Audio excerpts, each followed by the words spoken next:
사회 체제가 일본과 우리는 흡사해요. EU 국가들이 흡사하듯이 우리는 흡사해요. 그래서 못할 이유가 없고 빠르면 빠를수록 좋죠. 그걸 안 하겠다고 버티는 게 정치 지도자라는 양반들이 국민 감정 때문에 안 된다고 얘기하는데 정치 지도자는 국민 감정을 끌고 갈 수 있어야 됩니다. 그게 정치 지도자죠. 교수님 생각에는 그 당시에 이제 위안부가 모집됐을 때 네. 여성들이 자발적으로 갔다고 생각하시나요? 1차는 자발적입니다. 1차는 직업 여성들이 신문 광고를 보고 갔습니다. 대우가 워낙 좋았거든요. 그 다음에 전선이 확대가 되면서 일본의 책임이 있죠. 일본 사령부가 모집의 주체가 되고 업자들 모았으니까요. 업자들에게 계속 나름대로 자기들은 교육을 했어요. 잘못되면 우리 군이 욕을 먹는다. 군이 욕을 먹지 않도록 해라. 그렇지만 면책은 되지 않죠. 그런 조치를 국가 조직이 적극 개입했다는 건 분명히 비난받을 일이죠. 교수님 혹시 이 책에서 말씀하시는 중세라는 건 어떤 개념으로 생각하신 거예요? 거기서 얘기하는 중세는 개인의 발견을 못한 상태, 개인의 발견 이전, 역사적으로 따지면 전체주의에 매몰려 있는 상태이고 정서적으로는 후진 상태예요.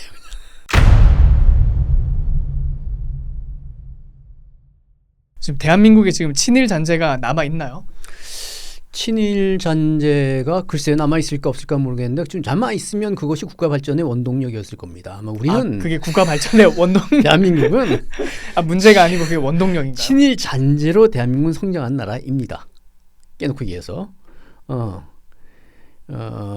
맨파워도 그렇고 산업적 기반도 그렇고 이를테면 친일 잔재 산업적 기반이라는 것은 미국이 전쟁에서 일본의 패망을 이끌고 나서 일단 국유재산은 압류를 합니다. 국유재산은 압류를 한다고 선언을 해요. 아예 삐랄 뿌립니다. 국유재산 우리 압류한다는 건 뭐 당연한 건데. 그리고 개인들은 걱정하지 마라. 사유재산 안 건드린다고 삐랄 뿌려요. 그러니까 미군이 일본한테 그렇게 얘기를 그렇죠. 하는 거죠. 조선반도에 남아있는 일본인들에게 사유재산 안 건드리니까 거기서는 걱정하지 마라. 그냥 일상생활을 영위하라. 뭐 이랬을 거예요. 그랬다가 그게 45년 9월 정도인데 45년 12월에 입장을 바꿉니다. 개인재산까지 사유재산까지 개인 법인 사유재산을 몽땅 몰수합니다.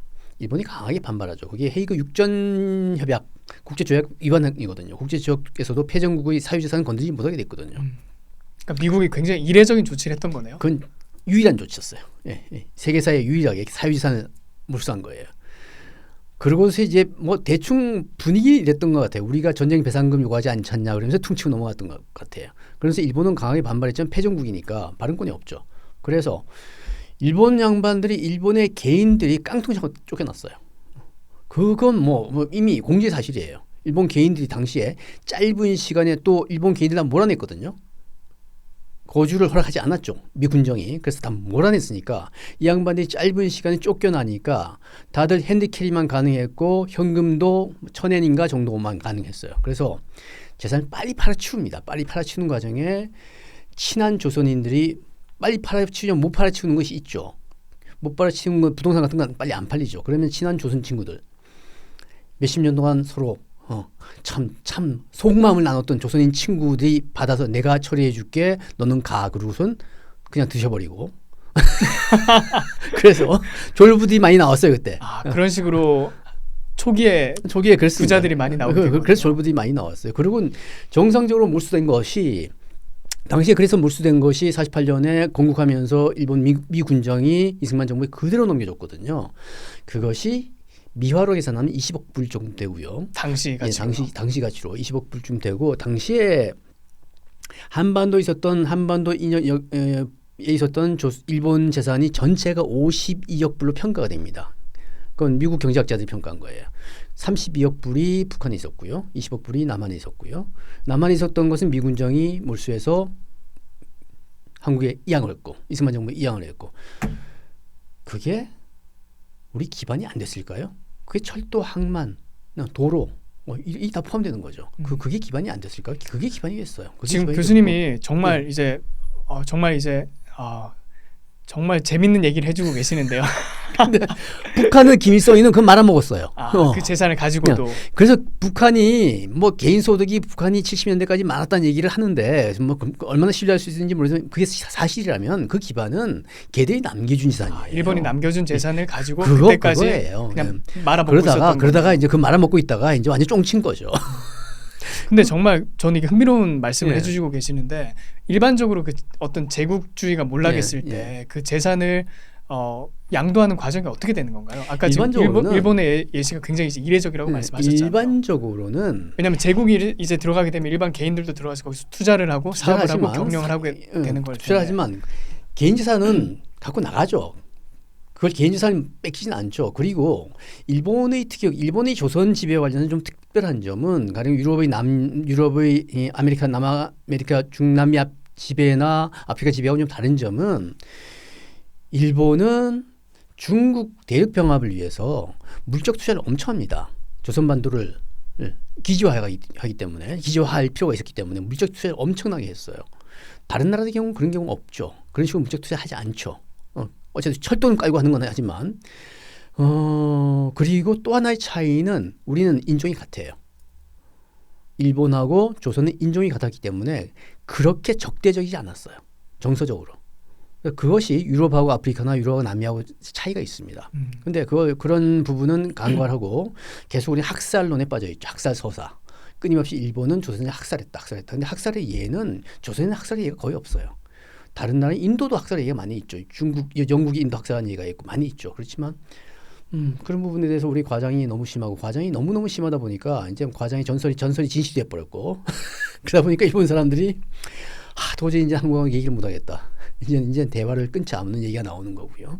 그러면 지금 교수님께서 말씀해 주시는 그 친일 잔재는 일반인들이 우리가 한국에서 이렇게 인식하는 친일 잔재랑 굉장히 거리가 있다고 생각이 들거든요. 일반인들이 인식하는 친일 잔재는 학습된 친일 잔재죠. 실제로 할아버지 세대 일제를 겪은 분들이 그렇게 거부감이 없습니다. 이런 얘기를 또 어떤 분이 하셨어요. 가천대학 교수를 하다가 지금 아마 세상을 떠셨을 것 같은데 그분이 일제 때 유학을 했으니까 동경과 서울을 왔다 갔다 하시던 분이에요. 일본 가면 가령 필리핀, 싱가포르 침략, 일본군이 황군이 싱가포르 정복했다는 뉴스가 나오면 그때 이제 우리 옛날에 우리 극장 가면 대한뉴스가 있었죠. 영화 보기 전에 뉴스가 나왔습니다. 그거 당연히 일본에서 하던 방식이거든요. 메인 영화를 하기 전에 뉴스가 나갔어요. 그럼 전시에 뉴스가 나가면 그래서 싱가포르를 먹었다고 이 동영상이 나가면 동경 시민들은 조용히 감사한다는 거예요. 똑같은 필름이 서울로 오면 박수를 치고 환호가 터지고 난리가 난다는 거예요. 한국에서요. 그때 당시 조선 반도에서. 당시에 그 사진도 남아 있습니다. 싱가포르 함락 성공하기 위해서 우리 백의 민족들이 전부 일장기를 들고 종로 바닥인지 뭐 몇천 명인지 몰려 나와서 깃발을 흔드는 장면들이 사진도 남아 있어요. 근데 그런 내용은 저희가 일반적으로 역사 교과서에서 배우는 내용이랑 너무 차이가 큰데요. 역사학자들은 다 알고 있으면서 침묵하고 있는 내용들이고 왜곡하는 내용들이죠. 그러니까 교수님 말씀을 종합해 보면 그때 당시 일반 조선인들은 그 일제가 막 동남아시아에서 이렇게 권역을 확장하는 거에 대해서 굉장한 그 어떤 감동을 느끼고 있었다. 뭐 그런 건가요? 기쁨을 느끼고 있었다. 자부심을 느꼈다. 없었을까요? 그때는 어쨌든 내선 일체라는 얘기를 했고 2등 국민이지만 일본 국적의 국민이었고 또 이거 가지고 또 시비를 걸죠. 국적자는 국적이 아니라는 식으로 얘기하는데 그건 코미디 같은 얘기고 분명히 국적은 하나인데 나라가 없어졌는데 국적은 일본이지 어떻게 하겠어요. 거기서 자부심 느꼈고 실제로 조선인 엘리트들 중에서는 해외여행을 하면서 일본 국적 여권이기 때문에 많이 도움을 받았다는 얘기를 하거든요. 아시아인들이 외국에 나가면 동양인들이 외국에 나가면 거의 동물 취급받던 시대입니다. 그 시절에 자펜이라는 걸로 제국이 자펜의 국민이라는 걸로 대접받으면서 살았다는 얘기를 하거든요. 그 기록에 다 있는 얘기들이에요. 그럼 아까 말씀하신 그 영화관 이벤트 같은 건 한 시기가 언제쯤일까요? 40년 전후죠. 30년 후반. 그러니까 일제 후기네요. 그렇죠. 일제 후기. 아무래도 그때는 동화가 됐으니까 이미 사회가. 거의 이제 한 세대쯤 지났으니까. 그럼요. 그때는 이른바 창씨개명 얘기할 때도 우리가 창씨개명을 가지고 뭐 아주 나쁜 것으로만 얘기하자면 물론 아름다운 제도는 아니죠. 그럼 프랑스가 알제리에 했던 방식이고 식민지 관계에서 나쁜 가혹한 얘기 하나로 이름을 바꾸게 하는 거. 오케이, 설명 분명하지만 당시 창씨개명을 할 때도 조선 총독부가 처음에 예산을 잡았을 거 아니에요. 예산과 퍼센트를 잡았을 거예요. 대충 자기들은 20% 정도를 받다는 거예요. 25% 정도를 보고 그에 맞춰서 행정 비용이 되니까 예산을 잡았다는 거죠. 몰려들어서 예산을 2번 변경했다는 거예요. 예산을 2번 올렸습니다. 그것도 기록에 있습니다. 올렸고 그래서 최종적으로 80% 정도가 창씨개명을 했거든요. 80% 같으면 화전민들 혹은 창씨개명과 전혀 무관한 양반들 빼고는 거의 전 국민이 했다는 거죠. 그리고 거기 대해서 또 이제 창씨 개명을 또 강박에 했느냐는 또 이거 다툼이 있는데 일본 의회에서 논란이 됐어요. 조선인들에게 일본 야당이 조선인들에게 창씨 개명을 할 때 자유의사가 아니고 강박에 의해서 하지 않았느냐. 그래서 그때 항무국장인가 뭐 우리식 그러면 교육부 정도일 거예요. 전혀 없었다고는 할 수 없다는 발언을 한 기록들도 있습니다. 그렇지만 또 한편으로는 박완서 선생은 당대를 살았던 작가 박완서 선생은 당시는 창씨 개명을 하지 않았지만 전혀 압박을 못 듣겠다는 거죠. 반에서 안 한 애가 서너 명 있었는데 담임 선생님이 거기에 대해서 일체 얘기를 안 했고 자기도 거기에 대해서 전혀 부담을 느끼지 않았다는 식으로 얘기를 해요. 그래서 이게 여러 가지가 있는 거죠. 여러 가지가 있고 뭐 우리 창씨 개명 하지 않았던 분들 얘가 많이 나오거든요. 사실 인천도 하지 않았고 뭐 목사님 주기철 목사님 같은 분도 안 했을 거예요. 그럼 많이 나오거든요. 그리고 홍사기 장군 같은 양반들도 일본의 군인이면서도 일본의 장군이면서도 안 했거든요. 그래서 여러 가지가 혼재하는 과정에서 진실이 뭔지는 좀 뒤져봐야 되는 것인데 그걸 한 가지 방식으로 압제였다라는 방식으로만 얘기하는 건 적절치가 않죠. 그러니까 창씨 개명에 대한 진실이 훨씬 더 복잡했을 것이다. 현실은 복잡했을 것이다. 박완서 선생 얘기는 이런 얘기도 있을 거예요. 뭐 친척에 누구 보니까 뭐 굳이 안 해도 되는데 뭐 뛰어가서 하더라는 얘기도 있고 박완서 선생 소설에는 재밌는 얘기가 많습니다. 자작 저 친척 아저씨 중에 누가 자작이었는데 그 자작이 한 번 뜨면 난리가 났다. 온 동네 사람들이 존경의 염을 표하느라 존경의 예를 표하느라 난리가 났다. 뭐 그런 얘기들도 나오고 그래서 식민지 35년이라는 게 짧은 시간이 아니었고 그 기간 동안 온갖 다양한 양상들이 벌어졌을 텐데 그걸 한 가지 잣대로 얘기하는 것, 한 가지 기준으로 지적하는 건 적절치가 않죠. 그러면 지금 교수님 말씀은 이제 기본적으로 우리가 일반적으로 이제 학교에서 배우는 그 역사 내용이랑 굉장히 내러티브랑은 다른 내용을 말씀해주고 계시는데요. 일반적으로 우리 학교에서 역사 교과서 내용을 배울 때는 1945년도 8월 15일에 해방이 됐을 때 많은 조선인들이 거기에 대해서 환호를 하고 기뻐했다. 그리고 정말 뭐 모든 전 국민들이 다 일어나가지고 만세 뭐 불렀다 이런 식으로 생각을 하고 많이 배우잖아요. 예. 그때 당시 해방 당시에 그 해방을 맞이하는 조선인들의 심정은 어땠었나요? 그러니까 만약에 이제 교수님 말씀대로라면 그 해방이 왔을 때 이제 우리 일본이 망했으니까 뭐야 우리 이제 나라가 망하는 건가 하면서 굉장한 어떤 혼란을 느꼈을 것 같은데요. 짧은 기간 혼돈이 있지 않았을까요? 이게 어떡하나 하는 혼돈이 있지 않았을까요? 그리고 나서 잠시 혼돈이 지나면 나라를 찾았다는 얘기가 나왔을 거고 당연히 거기에 대한 각성이 있었을 거고 다들 기뻐했을 거예요. 그건 분명할 거예요. 예. 그러니까 좀 복잡한 감정이 있었겠네요. 그 당시 사람들이. 당시에 특히 이른바 기득권층에서는 정말 복잡한 감정이 있었겠죠. 근데 제 채널에는 일반적으로 그 소위 말해서 친일파 분들이 많이 나오시는데 그걸로 이제 많이 알려져 있죠. 근데 오늘 교수님은 그 중에도 아주 강도가 세신 것 같아요. 저는 예전에 미국에 잠깐 유학을 할 때 일본 친구들하고 얘기를 하다가 유학을 가면 미국에 가면 특히 내 세대까지는 영어가 편하지 않거든요. 우리는 외고가 없었던 세대입니다. 외고 세대는 좀 다를 거예요. 우리는 일단 언어 장애자예요. 일본 친구들도 언어 장애자예요. 언어 장애자끼리는 눈빛만 보면 서로 말이 통해요. 그래서 친해질 수밖에 없어요. 농담처럼 혈구이정을 나눴다고 얘기하는데 파티하면 항상 걔들 부르고 걔들이 파티하면 우리 불러요. 그러면 그 대화는 어떻게? 대화는 영어로 하죠. 대화는 영어로 하는데 어설픈 영어가 더 잘 통하니까 우리끼리는 동명상련을 그러니까, 나누는 거죠. 우리끼리는. 거기서. 그렇죠.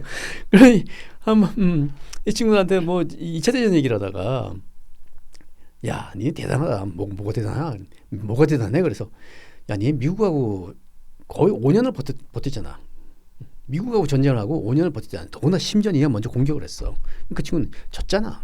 야, 전 세계에 미국하고 5년 버틸 수 있는 나라는 없어. 근데 있지 마. 우리도 같이 싸웠어. 그러면 무지 재밌어. 뭐 이런 한국인도 있어 이렇게 생각을 했겠어요. 너 이런 말해도 괜찮아.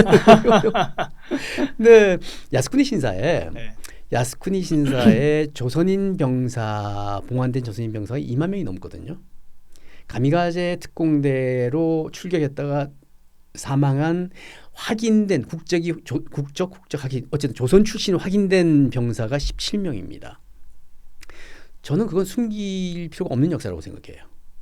제 생각은 거예요. 제 생각은 우리는 미제에 대항해서 싸운 민족이에요.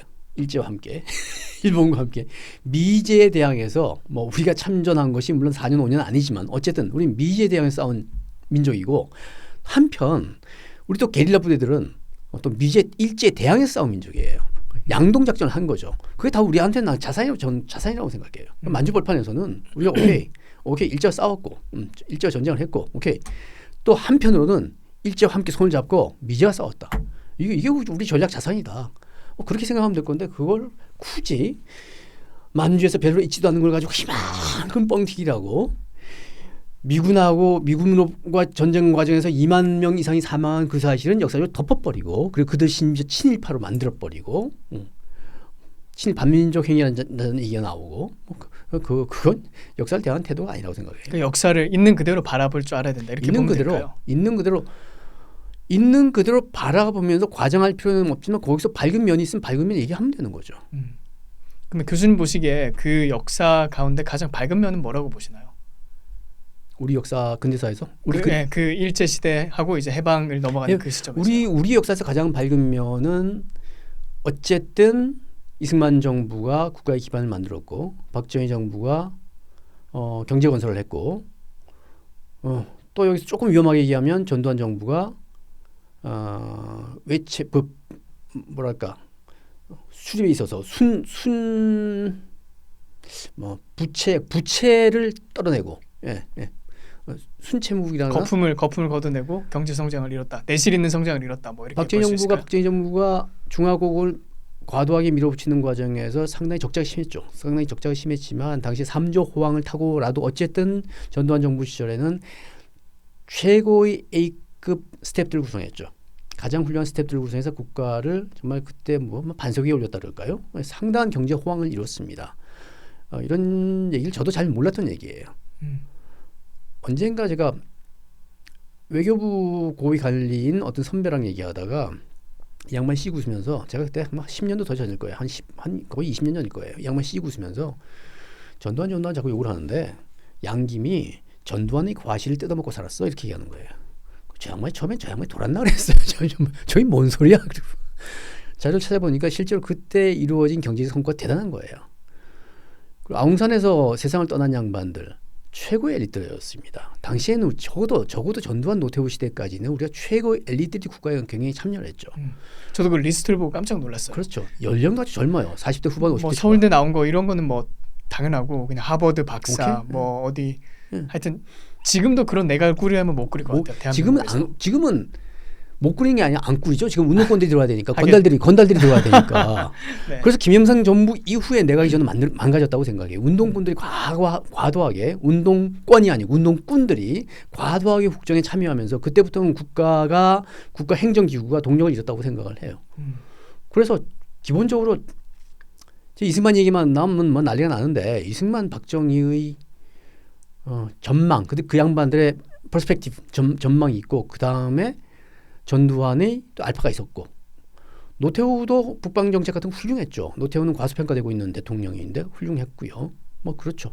그러면 지금 이런 맥락에서 교수님은 이승만을 어떻게 이해하시나요? 왜냐하면 일제시대를 그렇게 이제 바라보시는 관점에서 이승만 어쨌든 일본에 대해서 굉장한 반감을 가지고 있었잖아요. 그 양반의 가장 유일한 단점은 일본에 대한 지나친 반감, 지나친 반일 의식. 그것 때문에 우리가 한일 협정이 많이 늦어졌죠. 근데 저는 이제 그렇게 보거든요. 이승만의 해방 전후에 대해서 일본에 대한 태도가 이승만이 이제 초지일관했는데 좀 유연할 필요가 있었다. 저는 그렇게 생각이 들어요. 그럼 이제 해방 전에 이승만의 반일은 어떻게 보시나요?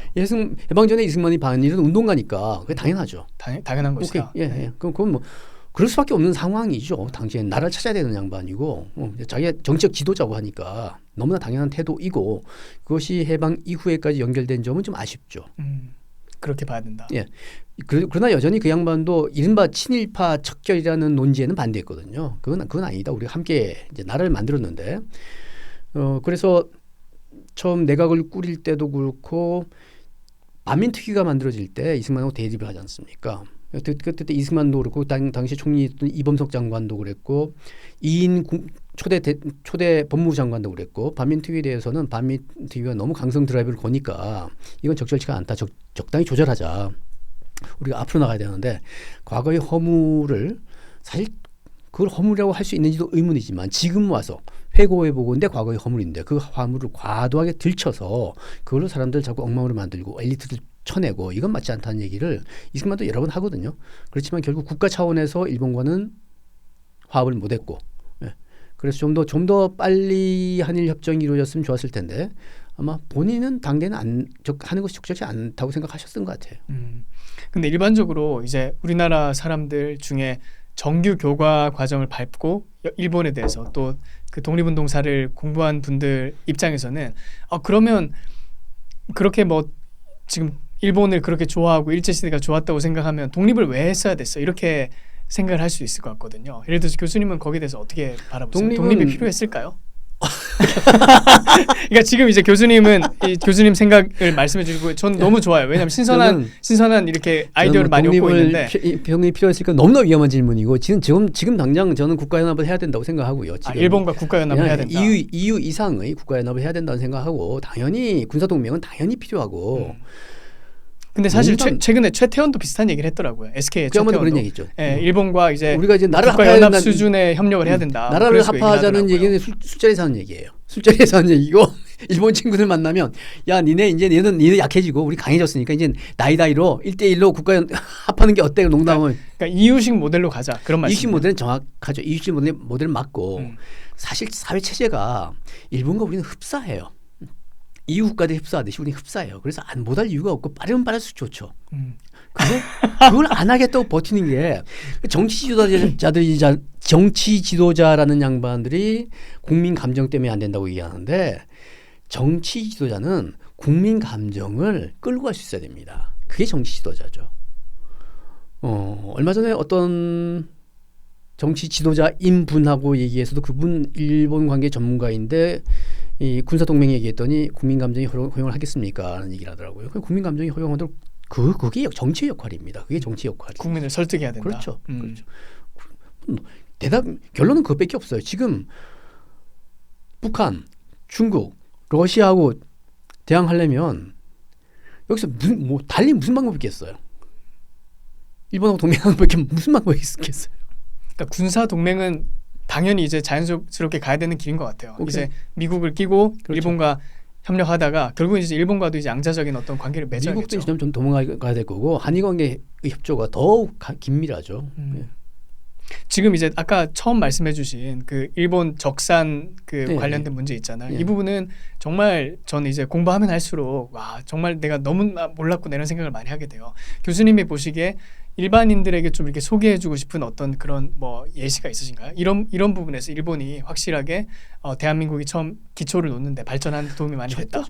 철도 6,000km 이상이었을 겁니다. 식민지의 철도를 그렇게 깐 나라는 없습니다.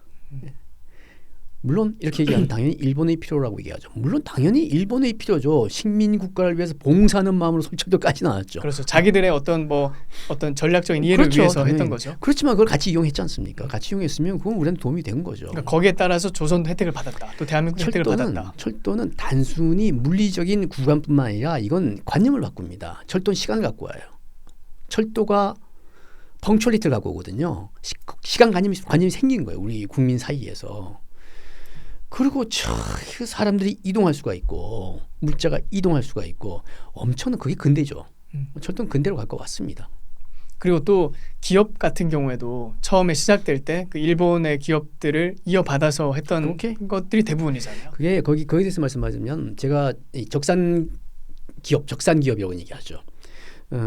대구 지역이 섬유산업이 발달했어요. 제일모직 대한방직, 삼호방직, 방직 회사가 많고 그랬는데 그 섬유산업이 사실 일본 섬유산업이거든요. 제가 대한방직이라는 회사의 사택에서 출생을 했어요. 당시 상당히 큰 공장이었습니다. 직공이 여공이 한 3,000명 정도 있었을 거예요. 그러면 당연히 그건 일본 기업이었고 일본의 섬유산업이 일본이 우리보다 한 세대 앞섰으니까 일본이 섬유산업이 앞서가니까 일본에서 이제 폐물이 된 기계들, 아웃 오브 데이트 된 기계들이 다시 대한방직으로 옵니다. 일본의 기술자들이 와서 다시 설비 바꾸는 거예요. 그다음에 일본은 섬유산업에서 탈출했죠. 이제 우리도 이제 섬유산업 끝나버렸죠. 그랬는데 제가 기억하는 건 사택에 사니까 사택 꼬맹이들하고 맨날 놀고 그러다가 이 대한방직 회사 공장에 들어가요. 우리가 숨어서 들어갑니다. 놀라고. 왜 숨어서 들어가냐면 거기 놀거리가 있었어요. 거기는 언덕이 있고 미니 골프장이 있었어요.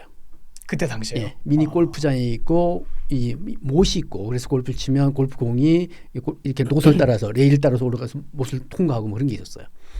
가끔씩은 아버지가 내가 어릴 때 아버지가 총무과장을 하셨으니까 총무과장이면 아마 우리식으로 하면 그때 레크레이션 하는 날이 있는 것 같아요. 그래서 직원들이 전부 모여서 골프를 하는 거예요. 그럼 아버지가 총무과장이니까 이 카드 이제 뭐랄까 집게표랄까 이걸 들고 점수를 기록하고 뭐 그러고 있었던 거죠. 거기서 근무를 하셨던 거네 아버님께서. 예, 예, 예. 그럼 우리는 그 보통 그게 비어 있는 공간이니까 직원들은 들어가서 일을 하고 비어 있는 공간이고 꼬맹이들 거기서 올라가서 대굴대굴 구르고 장난을 쳐요. 그러면 이제 수위 아저씨 와가서 얘놈들 가라 그러면 대충 흉내만 내죠. 그럼 우리는 도망가고 그걸 또 가서 놀고 그러는데 저는 그때가 60년대 초반이에요. 60년대 초반이면 전쟁 이후입니다. 전쟁 직후예요. 전쟁 직후에 대한민국의 방직공장이 그 골프장 시설을 스스로 자기 예산으로 할 수는 없었다고 생각해요. 언덕을 만들고 잔디를 심고 연못을 만들고 그러지 못했다고 생각해요. 그건 일본이 하는 거라고 생각을 해요. 그 정도로 일본은 30년대 후반 40년대 가면은 많이 망가지지만 적어도 30년대까지는 산업 설비를 만들면서 직원들이 여가도 생각을 하고 뭐 그걸 했을 거라는 거죠. 그 전통을 우리가 넘겨받은 거죠. 그래서 거기서 그렇게 예비하고 있었던 거죠. 저는 그게 또 근대의 한 단면이라고 생각을 하거든요.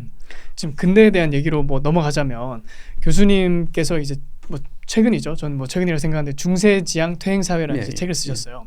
근데 이 책의 내용을 보니까 거의 대부분 이제 역사 이야기더라고요. 어떻게 하다 보니까 그렇게 됐어요. 역사학자는 전혀 아닌데. 이 책을 쓰시게 된 계기하고 예. 어떤 개념으로 이제 중세를 생각하셨는지 또 사실은, 교수님께 생각하시는 근대는 뭔지 이런 부분에 대해서 좀 나눠주시죠. 사실 이제 책을 쓰게 된 계기는 좀 엉뚱합니다.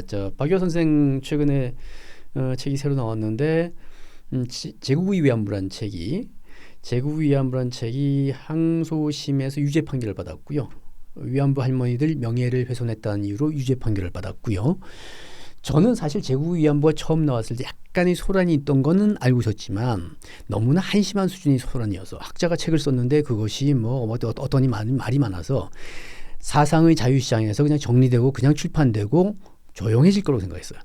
그런데 읽고 있다가 어느 날 교보문고에서 지나가다 매대를 봤는데 매대에서 제국위안부가 걸려 있는데 띠지에 2판 32고 삭제판 이렇게 나와 있는 거예요. 야, 이게 32개 삭제가 됐구나. 가처분 신청이 일부 인용이 돼서 출판금지 가처분 신청이 일부 인용이 돼서 34곳이죠. 34곳이 지워지고 나왔다는 거예요. 그 책을 집어들고 얼굴이 확 달아올랐어요. 21세기 대한민국에서 법조인의 한 사람으로서 너무 창피하다. 이게 무슨 일인가. 그 책을 사들고 또 원본을 봐야 되니까 고민했습니다. 이거 원본을 봐야 되는데 박유화라는 분, 나는 박유화라는 인물이 저는 사실은 언론에서 처음 문제될 때 남자인 줄 알았어요. 그 이름 때문에요? 박유화, 유자도 있고 뭐 해서 그 남자인 줄 알았다가 그걸 보니까 여성인 거예요.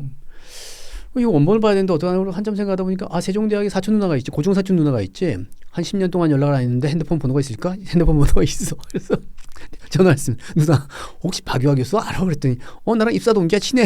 왜? 그래서 그 책이 필요한데 지금 보내주기 주소 찍어. 그래서 그리고 비교를 해봤습니다. 34곳을. 제 느낌으로는 문제될 게 하나도 없었어요. 그래서 이게 그때 항소심에 걸려 있었고 이게 대법원에서 유죄 확정이 되면 이건 정말 대한민국의 망신이다. 이건 개인의 문제가 아니라 이건 대한민국의 망신이고 법조의 망신이라는 생각이 들어서 그래서 좀 급하게 마음이 급해서 뭐 자꾸 써서 이 대법원을 건드려야 된다는 생각 때문에 처음에는 칼럼을 법률신문이라는 신문이 있습니다. 일반인이 잘 안 보지만 재판연구관들은 다 보는 법원에서는 다 보는 신문이에요. 그리고 법률신문에 칼럼을 하나 쓰고 그다음에 이제 논문 하나 쓰고 또 시간이 조금 되길래 또 논문을 2개를 쓰고 그래서 제국위안부의 논문을 2개를 쓰다 보니까 그러다 보니까 식민지를 자꾸 이렇게 들춰보게 되죠. 이 기간에 대해서 공부를 하시게 된 그렇죠. 거네요. 그걸 계기로 해서. 그렇죠. 그러다 보니까 자꾸 들춰보다 보니까 막연히 생각했지만 막연히 과장을 좀 많이 한다. 대한민국 국사학자들이 뻥이 심하다는 생각은 했지만 보다 보니까 보면 벌써 얘들 뻥이 너무 심한 네? 대학 때 배웠던 강만길 교수까지도 이 양반 세상을 보는 눈이 왜 이렇게 유치할까. 이제 양반도 이제 원로인데 여전히 나오는 글들을 보면 한심한 얘기를 하고 있다는 생각이 드는 거예요. 그래서 자료를 계속 보기 시작했고 그러다 보니까 또 징용배상 판결이 또 문제가 됐습니다. 징용배상 판결 돌아가는 것도 이것도 참 전 정말 창피하게 굴러가는 거예요. 그래서 징용배상 판결과 재구 위안부 판결 가지고 글을 쓰기 시작하다가 논문 쓰기 시작하다가 사실 그걸로 책을 쓰다 그랬어요. 그걸로 책을 쓰다 보니까 처음 쓰다 보니까 양이 너무 많아서 이건 다음에 미루자 그러고 이제 딴 얘기 좀 부수적인 얘기들로 일단 하나 낸 거고 두 번째 걸 지금 내야 되는데 요새 출판사들이 워낙 책 내는 걸 성의가 없어서 아직 안 내고 있어요. 그러면 교수님 그 제국 위안부 관련해서는 예. 거기 논문까지 쓰셨으니까 예. 간단하게 좀 소개를 해주실 수 있어요? 어떤 주장을 했고 박유화 교수가 어떤 주장을 했고 왜 그게 문제가 됐는지 좀 박유화 교수는 말씀해 주실 수 있나요? 거기서 이제 이른바 고소인은 실제로 위안부가 아니고 위안부 할머니들 지원 단체입니다. 그 정대협인가요? 정대협도 그렇지만 정대협보다도 무슨 소리 뭐가 또 하나 있는데 불교계 단체가 또 하나 있는데 지금 요새 이제 명사가 잘 생각이 안 나요. 어떤 하여튼 또 다른 단체에서 단체가 단체에서 개입했는데 문제 삼은 거는 동지적 관계라는 걸 문제 삼았어요. 위안부들과 이 병사들이 주로 병사는 일본인 병사를 얘기하는 거죠. 병사들이 동지적 관계에 있다는 것 그걸 가지고 문제를 삼았고 또 두 가지가 있었는데 매춘 매춘이란 단어가 들어갔나 뭐 그래서 매춘이라는 걸 가지고 또 문제를 삼았어요. 그러니까 박유화 교수는 위안부가 사실상 매춘을 했다 이렇게 봤던 건가요? 매춘이라는 것이 그냥 매춘은 아니고 동지적 관계로서 매춘을 했다 뭐 이런 건가요? 좀 별개의 얘기입니다. 이 매춘이 억압된 방식으로 어쨌든 강제적이긴 하지만 자의는 아니지만 결과적으로 그것이 매춘이라고 얘기할 수도 있다는 식이었을 거예요. 제가 그때 봤을 때는 예. 어떤 약간 페미니스트의 시각으로 접근하는 것 같더라고요. 그건 그러니까 맞죠. 어떤 당시 어떤 가부장적인 구조적 매춘인가? 구조, 가부장적인 그렇죠, 어떤 구조. 그렇죠. 특별히 그 조선 사회에서 그렇죠. 그 가냘픈 여성들을 보호하지 못한 어떤 아버지의 오케이. 무능력함, 오케이. 가부장적인 어떤 그렇죠. 왜냐면 그때 당시에는 뭐 자식을 그냥 뭐 재산같이 팔아 넘기는 사람들 많이 있었잖아요. 그 아시아 사회에서 워낙 빈번했어요. 그건 일본도 그렇고 중국도 그렇고 조선도 그렇고. 왜냐면 저도 어릴 때 예. 어른들이 그런 농담했던 기억이 나요. 뭐 자기 위에 할아버지 할머니들은 마작하다가 돈 따먹으면 뭐 마누라나 뭐 딸내미를 팔아먹었다 뭐 이런 얘기를. 그건 특히 딸내미를 팔아먹은 건 우리도 북부지방에서는 입을 들어야 되니까 춘궁기에 양식은 없고 입을 들어야 되니까 딸 팔고 좀 받아서 몇 달 버티고 뭐 그런 얘기들 많이 나왔었죠. 동지적 관계란 거는 제가 생각하는 동지적 관계하고 박유화 교수가 생각하는 동지적 관계는 조금 다릅니다. 제가 그냥 객관적으로 생각하는 동지적 관계는 위안부와 관련해서는 정대협이 자료를 많이 냈거든요. 위안부 증언집을 많이 냈습니다. 저는 정대협이 제일 잘한 것이 증언집을 낸 거라고 생각해요. 그건 그 일단 증언집에 1차적인 사료로서 가치가 있으니까요. 배우 행간에서 익혀요. 그 증언집의 상당수 증언자들은 종군 위안부가 아니에요. 그냥 뭐랄까 그냥 매춘으로 생활하는 직업의 여성들이에요. 그럼에도 불구하고 그 안에 많은 정보도 있어요. 그런데 그 어떤 얘기가 있냐면 그 사례들로 어떤 얘기가 있냐면 위안부의 증언에 어떤 군인은 내일이 출동이면 와서 젖가슴 만지고 간다. 그리고 주머니에 있는 잔돈 풀어내고 나 어떻게 될지 모른다고 자기 갖고 있는 돈 주고 하고 그리고 유문품 본국에서 유문품이 오면 유문품 나눠주고 간다. 그런 얘기는 여러 군데 나옵니다. 그 나이에 그 연령대에 이국에서 목숨이 어떻게 될지도 모르는 그런 상황에서 전쟁을 치르는 군인과 역경에 처있는 젊은 여성이 동지적 관계에 없다는 게 오히려 이상하다는 생각을 해요. 저는 뭐 당연히 동지적 관계는 싹 들 수밖에 없다고 생각해요. 연인 관계도 많이 이루어지거든요. 연인 관계도 많이 이루어지고 실제로 군이 작전 갔다가 돌아올 때 그 5와 10 사이를 다니면서 자기 애인을 못 찾으면 바닥에 퍼질 앉아서 통곡을 했다는 얘기들도 있고 그런 얘기들이 많이 있거든요. 그건 동지적 관계를 가지고 시비 거는 것도 동지적 관계를 가지고 시비 거는 건 이거죠. 우리는 피압박 민족이고 쟤들은 정복자인데 어떻게 이게 우리가 동지적 관계를 가질 수 있냐. 우리는 적대적 관계를 가져야지. 그거 아니면 말이 안 돼. 그 내러티브에 맞지 않으니까요. 맞지 않아. 매춘이라는 얘기를 어떻게 감히 매춘이라는 얘기를 쓸 수가 있냐. 그 앞에 무슨 서술어가 붙었든 간에 그건 강박에 의해서 몸을 뺏긴 거지 강간이지 그게 매춘이냐. 박유화 교수가 강간적 매춘이라는 얘기했고 강간적 매춘이라는 얘기를 했어요. 그래서 그런 식으로 얘기를 했고 그리고 이제 주로 제 양반들이 얘기하는 건 반대쪽에서 얘기하는 거는 위안부는 20만이라고 얘기하나요? 20만 위안부가 전부 총칼에 끌려갔다는 얘기잖아요. 전부 다 강압에 의해서 그렇죠. 끌려갔다. 총칼로 끌려갔다는 얘기인데 총칼로 끌려갔으면 군인들이 끌고 왔다는 얘기인데 그건 맞지가 않죠. 군인들이 작전을 해야 하는 군인들이 위안부를 납치를 하면 그 보급을 어떻게 하고 이거 번거로운 일이 얼마나 많겠어요. 근데 그런 말도 안 되는 얘기들을 해야 되고 그래서 박여 교수 얘기는 이런 얘기는 있어요. 주로 이제 모집책들이 군인 아니면 군속인 경우가 있었다.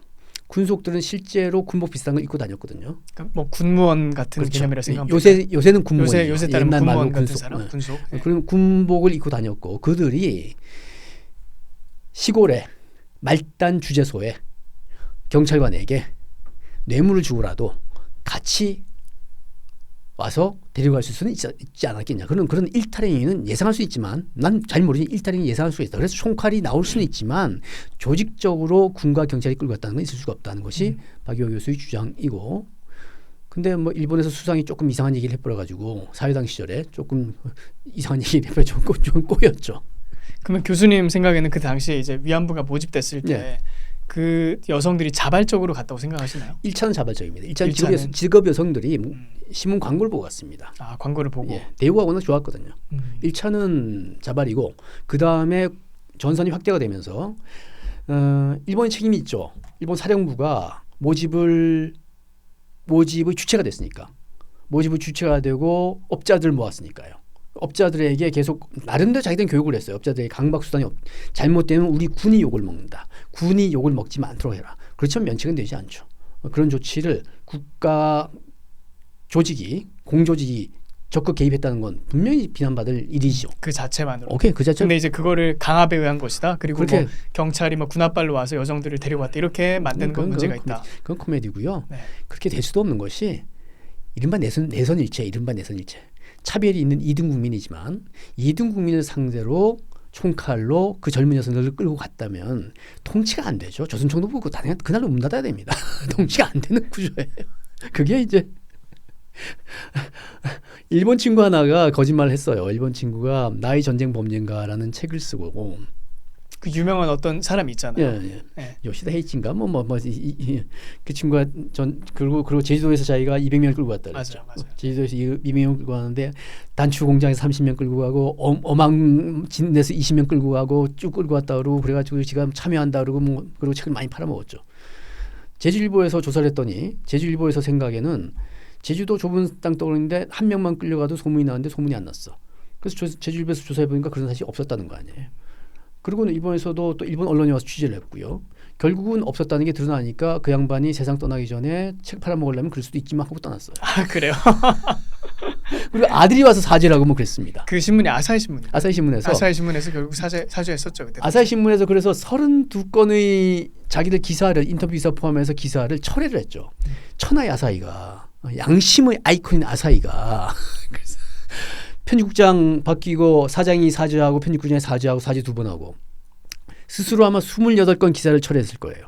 그랬더니 시민검증위원회가 만들어집니다. 판사 법관이 위원장이 된 시민검증위원회가 만들어서 4건을 더 찾았을 거예요. 그래서 32건이 그러면서 아사히가 당시에 독자가 한 4분의 1이 떨어져 나갔다는 얘기가 있어요. 그 사건 때문에. 아사히 손은 치명적이었죠. 그렇지만 또 한편에서는 그래도 아사히는 사과를 했다. 그렇게 또 글쎄 비호란다 그럴까? 뭐 또 그렇게 지적하는 경우들도 있어요. 그러면 지금 한국에서 왜 이렇게 일본에 관해서 거짓말이 많을까요? 뭐 아까 말씀해주신 징용국 문제도 있고 또 위안부 문제 그리고 일제시대에 대한 통치에 관한 문제 이런 거 보면 정말 다 거짓말이 너무 많거든요. 왜 그렇다고 생각하시나요, 교수님? 좌익의 바로라고 저는 생각하고 있습니다. 우리가 좌익 세력이 좌익 성향이 엄청 있습니다. 해방 당시에 70% 이상이었을 거예요.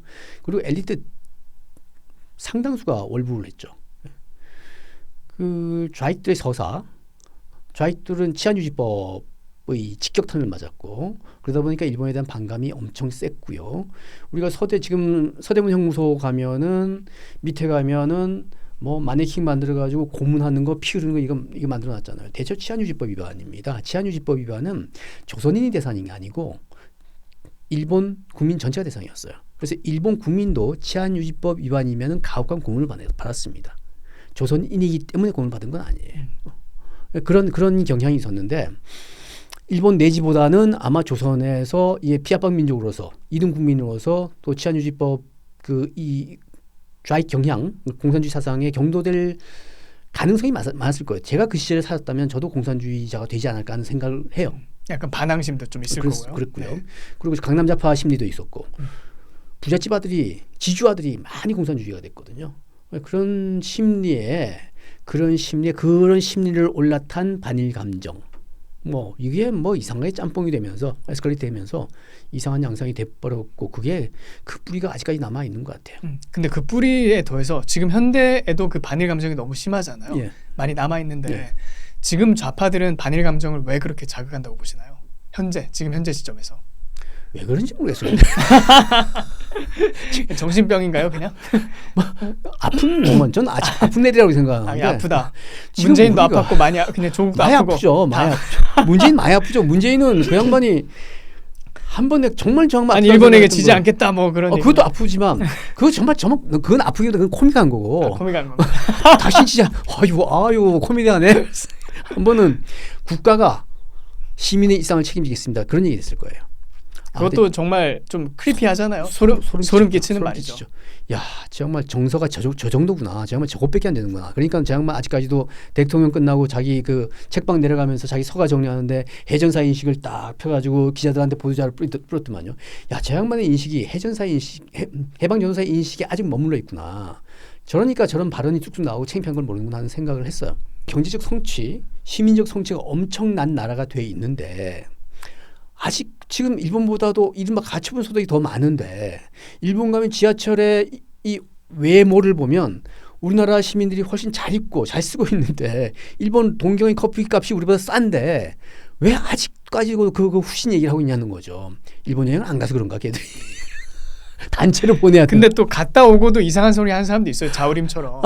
그러니까 안 되는 애들 안 되더라고요. 안 되는 애들 안 되는 거지. 교육을 시켜서 안 돼. 네. 대학에도 그런 친구 많아요. 대학에도. 대학에도. 교수 중에서요. 교수 중에서 그런 애들 많아요. IQ 문제만은 아닌가요? 아니. 홍승기한테 수업 주면 안 된다는 얘기 하는 애들 있어. 그 얘기가 나한테 들려. 제가 한 번은 이제 교무위원회를 하는데 그때 이른바 친일파 논란이 있었을 때예요. 각 중고등학교 교과의 작곡자 작사자의 이름이 지워질 때입니다. 광주 일고의 교과가 바뀔 시점이에요. 인하대학의 교과의 작곡가 작사자, 인하대도 종합대학이니까 작곡가 작사자가 아마 당대 최고 인물이겠죠. 홍보처장이 교무위원회에서 보고를 하면서 자꾸 인터넷 언론에서 인천 지역 인터넷 언론에서 전화 와서 지웠습니다. 덮었습니다. 하는 얘기를 하는 거예요. 제가 핸드폰 가지고 딴 장난하다가 이제 초장 다 얘기하고 나면 의전원장 얘기하고 법전원장 얘기하고 순서가 있거든요. 그래서 순서가 이제 장난치다가 갑자기 뭐 지웠습니다. 열이 올라서 뭔 소리 하는 거냐. 이승만의 개교 이념이 흔들린다. 인하대학은 이승만이 만든 학교입니다. 인천 하와이. 그렇죠. 네, 맞아요. 그런데 인하대학에서 이승만 얘기하면 또 난리치는 또 거품 무는 친구들이 한 반쯤 돼요. 지금 그 동상은 남아 있어요? 동상도 없고. 그걸 본부가 못 세고 있죠. 그래서 총장이 그것도 못 하려면 뭐하러 총장하고 있냐 그러고 욕을 하고 다녀요. 제가. 그러니까요. 문제가 많네요, 진짜.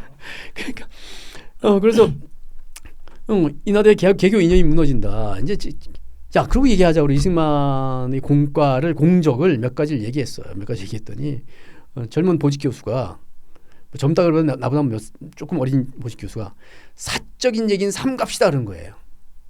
사적인 얘기는 삼갑시다 그러는데 그래서 오케이 좀 시끄럽네 학교 옆 시끄럽네 오케이 여기까지 합시다 그러고 넘어왔는데 야 참 이런 분위기구나 사적인 얘기를 삼갑시다 하는데 다들 가만히 있는 아무도 사적인 얘기가 아니잖아. 아니지 이승만 얘기 듣기 싫다는 것이 이런 분위기구나 하는 생각을 했고 뭐 그런 에피소드가 몇 가지가 있어요. 나중에 그것도 책으로 쓰려고요. 교수님은 참 이렇게 솔직하게 나눠주시니까 좋네요. 뭐 무서울 게 없으신 것 같아요. 보니까 뭐 아주 솔직하게 이렇게 말씀해 주셔서 어차피 감사하네요. 뒷판은 칼 맞을 생각하고 있습니다. 아직 찌른 놈이 없어서 그렇지 언젠가 내 등판에 칼을 맞는다는 생각을 하고 있어요. 그런 마음 편해. 환갑 지나고 나면 환갑 다음의 인생은 내 덤이라는 생각을 해요. 지금 내 인생이 덤이다. 그렇게 생각을 해요. 근데 굉장히 인생을 유쾌하게 사시는 것 같아요, 교수님. 뭐 비관하면서 얘기 없죠. 원래 낙관주의적이세요? 좀? 글쎄요. 아니 원래 제가 배우 지망생이잖아. 아 진짜요? 내가 원래 배우 지망생인데 배우 지망생에서 저 페일래 실패를 했기 때문에. 아, 실패한 배우세요? 그래서 교수 하셨던 거예요? 배우로 실패하셔가지고 교수와 변호사를 하시는. 아니 꼬맹이 때 아역을 했었어요. 그래서 몇 번 연극 무대도 몇 번 섰었고 3년 전에도 한번 연극 무대 섰었고. 요새 불러주는 사람이 없어서 특히 영화 쪽이 다들 이제 나를 이제 극우로 생각하기 때문에 네. 더구나 전화 올 일이 없을 것 같고 해서 그 사실을 몰랐네요. 그 배우 커리어가 있으셨는지는. 전 국민이 알아야 되는 사실인데 이 방송을 보시면 이제 사람들이 알고 혹시 모르죠 뭐 캐스팅이 들어올지 말년에 기대합니다. 노역 전문 단역 학교 끝날 때 그래서 동료들이 이제 뭐 할 거예요? 그러면 너 단역 배우 단역 배우 전문인데. 교수님 혹시 이 책에서 말씀하시는 중세라는 건 어떤 개념으로 중세는 사실은 이제 중세 그때 거기서 얘기하는 중세는 개인의 발견을 못한 상태, 개인의 발견 이전 역사적으로 따지면 전체주의에 매몰돼 있는 상태이고 정서적으로는 후진 상태예요. 후진 상태, 아픈 애들 상태. 그러니까 개인의 발견을 하지 않은 이론적으로는 개인의 발견하지 못한 상태 세련되지 못한 정신 감정 정서에 빠져 있는 벗어나지 상태. 못하는 그리고 그 내면적인 어떤 특징으로 보자면 반이죠. 후지고 아픈 사람들 촌스럽고 아픈 그러면서 그걸 모르는 애들. 자기가 후지고 아프고 촌스러운지 모른다. 그래서 불끈불끈해. 맨날 뭐 많이 그럼 뛰어나고 그래요. 너무 많아. 대한민국 국민 한 반쯤 그럴 거예요. 그럼 현재 근대는 뭐예요? 그 반대에 있는. 근데 개인의 발견이죠. 개인의 발견. 먼저 개인의 발견이죠. 개인의 발견. 그럼 대한민국은 언제부터 근대가 됐다고 생각하세요? 근데 아직 안 됐잖아요. 아직 안 됐다. 중세가 계속 지금 중세 지향이다. 그래서 중세 지향이라고 하신 거예요. 근데 우리 박정희 정부를 겪고 그다음 뭐 세상이 달라지면서 근대가 됐다고 생각했는데 제가 근대가 아니구나 한 거는 박근혜 탄핵 시절. 박근혜 탄핵 시절의 그 오염된 열기를 보면서 광화문에서 이상한 상 만들어 놓고 그 촛불을 하면서 이상한 짓 하는 걸 보면서 우린 멀었구나. 우리가 겪질 않았구나. 물질적으로는 됐는데 정서적으로는 한번 홍역을 치료해야 되는데 못 치렀구나. 그래서 이게 뒤늦게 나타나는구나. 그렇게 생각하고 있고 여전히 그 상태가 지금 나아지지 않고 있다고 생각해요. 문재인 대통령 시절 윤석열 대통령도 그 점에서 뭐 좋은 점도 있었지만 또 이상한 짓도 몇 번 했고 아쉬운 점도 있었고요. 네. 그랬고 지금 뭐 이재명 대통령 글쎄 뭐라고 얘기할 수가 없죠. almost speechless죠. 네. 그러면 지금 뭐 중세 지향 이제 퇴행 사회 뭐 말 그대로 이 책 제목대로 지금 대한민국이 가고 있는 것 같은데. 그게 안타까운 거죠. 그게 안타까운 어떤 거예요. 식으로 그러면 이거를 좀 개선시킬 수 있을까요? 글쎄 그게 참 난감합니다. 기본적으로 우리 국민이 읽질 않아요. 출판이 망해버렸잖아요.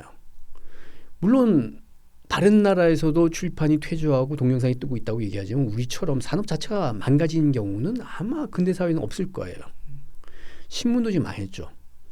아사히 요미우리 아직도 부수가 준다고 하지만 일본에서는 지금 조간 플러스 석간이 함께 나오는 신문사가 여러 개가 있는데 석간도 지금 그렇죠. 같이 나오죠.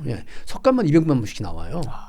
대한민국은 뭐 석간 읽는 사람 없잖아요. 생각도 할 수 없죠. 지금 생각도 아니 딴 회사는 아사히도 그렇고 요미우리도 그렇고 여러 마이니치도 그렇고 조간 플러스 석간이 또 나와요. 같은 신문사에서. 그럼에도 불구하고 신문이 계속 팔린다는 거죠. 그런데 우리는 신문을 보면 촌스러운 사람이 돼버렸고 신문을 본다는 게 사건 기사를 보는 게 아니잖아요. 칼럼을 읽고 뭐 좀 품 있는 기사를 보는 것이 신문인데. 그리고 또 배치도 되게 중요하잖아요. 중요하죠. 일면에 뭐가 나오는지 또 이면에 뭐가 나오는지 이런 것들. 그렇죠. 근데 그러면 신문을 안 읽으면 다른 걸 열심히 읽냐? 아예 안 읽으니까. 아예 지금 읽지 않은 국민이고 짤만 보는 국민이 돼버렸죠. 그래서 전 사실 이미 망했다고 생각합니다. 공화정은 이미 반은 망했고 그 망한 데는 국민 정서가 그건 정치권 욕할 거 없고 국민이 국민에게 합당한 정부를 갖고 있는 거고 우리 국민의 정서가 그것밖에 안 되는 것이고 그렇다면 제대로 한번 망해보자. 제대로 망해보고 그 다음 시작하자.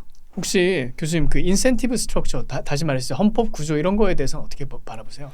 그러니까 그 유명한 그 사람 중에 머런 버핏인가 그런 말을 했다고 하더라고요. 나에게 그 인센티브를 보여줘라. 그럼 내가 어떤 결과가 나올지를 말해주겠다. 그 말은 이 어떤 국가에 대해서도 기업에 대해서도 그리고 뭐 가정이나 개인에 대해서도 마찬가지인 것 같아요. 어떤 인센티브가 있느냐에 따라서 또 사람들은 거기에 맞춰서 가는 경향이 그게 자본주의 있잖아요. 생명이잖아요. 네. 그게 자본주의 생명인데 그걸 지금 부인하겠다는 거고 멀쩡한 친구들이 삼성 해체해 가서 갈라먹자는 얘기를 현수막에 막 걸고 하는 사회가 돼버렸죠. 그래서 인센티브 없으면 사회는 없죠. 그럼 교수님 보시기에는 인센티브보다는 개인들의 문제가 더 크다 이렇게 보시는 건가요? 구조적으로 인센티브를 보장해야지 개인의 활력이 생기는 거죠. 인센티브 보장이 안 되면 개인이 없어지는 거죠. 전체만 남는 거죠. 집단 농장화가 되는 것이고 그러면서 생산력 떨어지는 거고 국가 붕괴하는 것이고 우리가 지금 그 길을 가고 있는 걸로 보인다는 거죠. 얼마 전에 홍콩에서 막 렉처를 한번 해달라 그래서 홍콩의 그 변호사회에서 렉처를 한번 해달라 그래서 야 이게 또 무슨 또 이 정년 퇴직했는데 이런 이쁜 얘기를 나한테 할까 그러고 감동을 해서 얼른 달려갔어요. 얼른 달려갔는데 거기서 이제 이른바 글로벌 오펌의 변호사들하고 얘기를 하는데 홍콩이 공산화가 되면서 완전히 망한 줄 알았더니 지금 아니고 다시 살아온다 그러는 거거든요. 그러면서 홍콩, 싱가포르 공이 소득세가 15%래요. 맥시멈. 소득세가 15%니까 젊은 친구들이 꽤 일할 동인이 생긴다는 거죠. 지금 또 홍콩 모르겠는데 그쪽 홍콩에서 일하는 변호사들 얘기가 싱가포르로 한국의 자본이 개인 자본들이 엄청나게 들어가고 있습니다. 두바이가 제일 많이 들어가고 홍콩, 싱가포르 많이 들어가고 두바이, 싱가포르 공통점이 상속세가 없습니다. 지금은 상속세 때문에 기업 승계가 안 되죠. 기업 승계가 안 되고 개인들도 이제는 어떻게 재산 빨리 처분해가지고 현금화해가지고 나갈까 아니면 자식들에게 상속세 좀 덜 부담하게 할까 이것만 생각하고 있으니까 이게 사회가 망하는 징조죠. 그렇죠. 핀란드가 그랬습니다. 핀란드가 그러다가 기업 다 떠나고 결국 망하기 직전에 제도를 바꾸면서 그나마 살아났거든요. 우리는 지금이 크리티컬 포인트로 보이는데 지금 제도 못 바꾸면 게임 끝나는 건데 이번 정부가 제도 바꿀까요? 뭐 이혜훈인가 여성이 들어갔는데 저는 거기에 대해서 이른바 야당 인사들이 개인들이 비난을 하는데 저는 비난할 필요는 없다고 생각해요. 차라리 그런 양반들이 좀 들어가서 제도가 망가지는 걸 막아줄 수 있으면 땡큐라고 생각을 해요. 예. 그런 의미에서 그 양반 들어가서 좀 활약을 했으면 좋겠고 평소에 자기 소신이 있었을 테니까 그 소신을 어떻게라도 좀 반영을 했으면 좋겠고 외교 라인에서도 유성락 러시아 대사 같은 양반들은 합리적인 양반들이거든요. 아마 그 양반은 지금 고전하고 있을 거예요. 그런 양반들이 좀 힘이 실려서 국가가 망가지는 걸 좀 막았으면 좋겠다는 생각을 하고 있죠.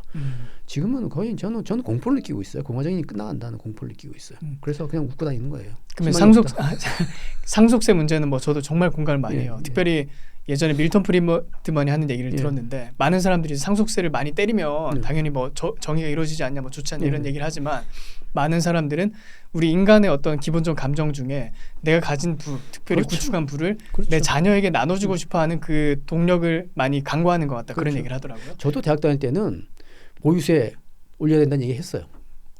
20살 때는. 보유세라는 게 외국에 그런 좋은 제도가 있는데 우리는 없네. 우리나라 보유세 만들어야 되냐 생각을 했고 저도 꼬맹이 때는 야, 그 아버지한테 물려받은 재산 그 3대가 내려가면 없도록 만들어야지. 적어도 3대가 내려가면 제로로 만들어야지. 그런 생각을 했어요. 근데 그래서는 세상이 안 돌아가죠. 그러면 가난한 사람은 더 가난해지고 경제 구조는 피폐해질 것이고. 그렇죠. 그리고 부자들이 그 자본을 가지고 자녀에게 물려줄 수 없으면 다 튀죠. 그걸 다 탕진하잖아요. 그렇죠. 튀거나 아니면 탕진하거나. 그렇죠. 그러면 뭐 경제가 발전할 수 없는 거니까요. 네. 그러면서 후진국이 되는 거죠. 그렇죠. 베네수엘라가 그렇게 되는 거죠, 바로. 우리는 지금 베네수엘라로 가는 특급 열차를 탔지 않습니까? 지금 마구 달리고 있잖아요. 어떡할 거예요? 혹시 그러면 87년 체제 헌법적인 면에서는 좀 고칠 게 없다고 보시나요? 저는 87년 체제 헌법적인 면이 헌법은 글쎄 대통령 단임제는 고쳐야 된다고 생각을 하고요. 국회의원도 뭐 비례대표제 같은 거 지금 망가져 있고 비례대표는 없애야 되지 않을까요? 이건 지금 망가져 있고 양원제로 가는 거는 우리가 한번 생각해 봐야 될 것 같고 한편으로 전 87이라는 숫자를 들으면 어떤 생각이 나냐면 87년을 우리가 흔히 넥타이 부대의 승리라고 얘기합니다. 넥타이 부대가 군부 독재를 물리친 승리해라고 얘기하는데 저는 별로 동의하지 않습니다. 그럼 군부 양보로 87년 체제는 군부 양보로 얻어진 체제고 대한민국 군부가 그나마 양호했기 때문에 덜 지랄 맞았기 때문에 그나마 양심이 좀 있었기 때문에 그나마 학습된 교육받은 군부였기 때문에 이루어진 체제라고 생각을 해요. 제가 70년대 말학번인데 80년대 초반 학번부터 데모할 때 구호가 좀 생경한 구호가 나왔어요. 친북 구호가 나왔어요. 그 구호를 대학원 다니고 뭐 그러면서 그 구호를 보면서 참 생뚱맞다. 근데 쟤들 조만간 달라지겠지. 철이 들겠지. 그게 철이 안 들더라고요. 그 구호가 아직 남아있잖아요. 민노총이 하고 있는 구호 그대로 남아있거든요. 지금 소위 말하는 뭐 686들도 네. 여전히 그런 구호를 쓰고 있잖아요. 똑같은 행동하고 있죠. 뭐 조국 같은 사람이 대표적이죠. 그렇죠. 똑같은 행동하고 있는데 당시에 노태우와 전두환이 합작을 해서 87체제를 만들었다고 저는 보는 것이고 당시의 군부는 뭐든지 할 수 있는 군부였습니다. 엄청나게 강력한 군부였습니다. 후진국 스타일로 가면 몇백만 죽일 수 있는 군부였습니다. 그렇지만 이 양반은 전두환에게 모든 권력이 쏠렸음에도 불구하고 전두환은 단임 약속했잖아요. 그게 쉬울까요? 그 권력에 있는 사람이 그렇게 물러나기 쉬울까요? 그냥만 그렇게 물러났어요. 물러나고 이제 만신창이가 돼버렸죠. 6월까지 둘 데가 없는 처지가 돼버렸죠. 노태우 북방정책 성공했죠. 지금 물태우 그러지만 실제 노태우 시절의 이 외교적 성과 대단했죠. 이런 양반들의 업적이랄까 공과랄까 그것이 너무나 무시되고 있고 87년 체제를 이뤘다는 이른바 똥팔육들이 뭐 지네가 대단한 것처럼 얘기하는데 사실 가소로운 얘기입니다. 가소로운 얘기예요. 그건 군부 양보에 의해서 군부가 80년 이후에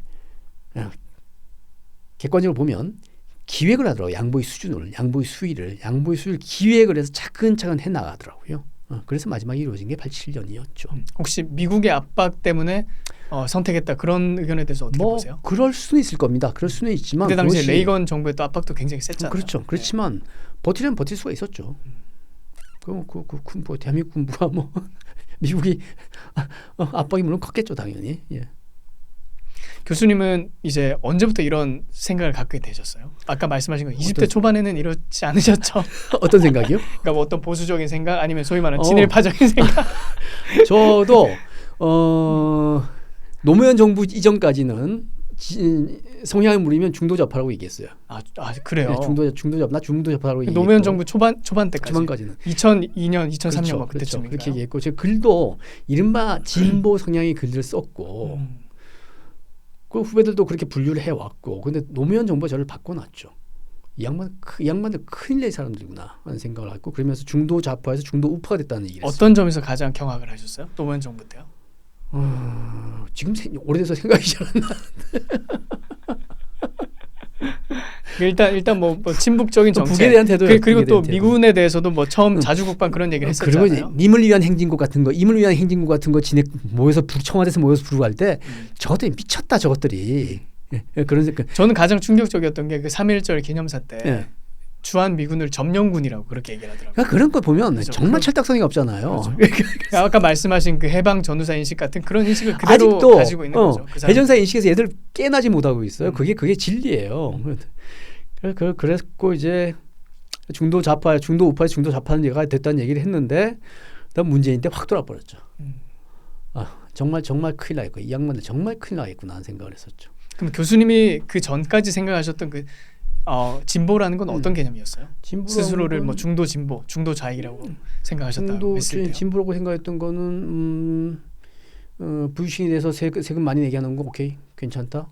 심지어는 토지 공유제도 싱가포르 하고 있는데 뭐 검토해 볼 수도 있지 않나? 뭐 이 정도 생각을 했었어요 실제로는. 지금 와서는 참 허무맹랑한 얘기가. 근데 교수님 보면 이제 배경이 굉장히 특이하세요. 스페셜하세요.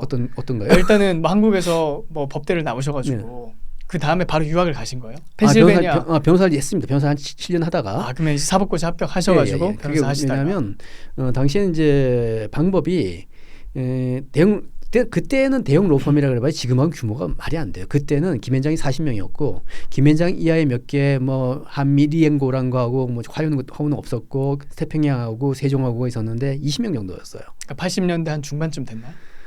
90년대 초반. 91년. 네. 그때 김현장 40명 그러면 원로 변호사님들은 이해를 못했어요. 그놈들은 40명 이상 모여가지고 뭐 한디야? 그래서 거의 변호사가 다 개인적으로 차원 그리고 심지어 일본은 우리보다 더 개인 중심이었어요. 일본은 40명짜리도 없었어요 당시에. 그랬는데 저는 그때 이제 국제 업무에 관심이 있어서 그 세종이라는 데서 일을 할까 하는 생각을 하고 세종에서 그때는 아르바이트를 했었어요. 연수원 시절에 리서치라는 제목으로 가서 아르바이트 하는 거 없이 용돈 받는 게 있어요. 그럼 대충 그러다가 거의 눌러 앉는 거예요. 당시에는 지금 이야기가 힘들지만 당시엔 급여 수준이 로펌이 높지가 않았습니다. 서초동의 개업 변호사들이 훨씬 소득이 많았어요.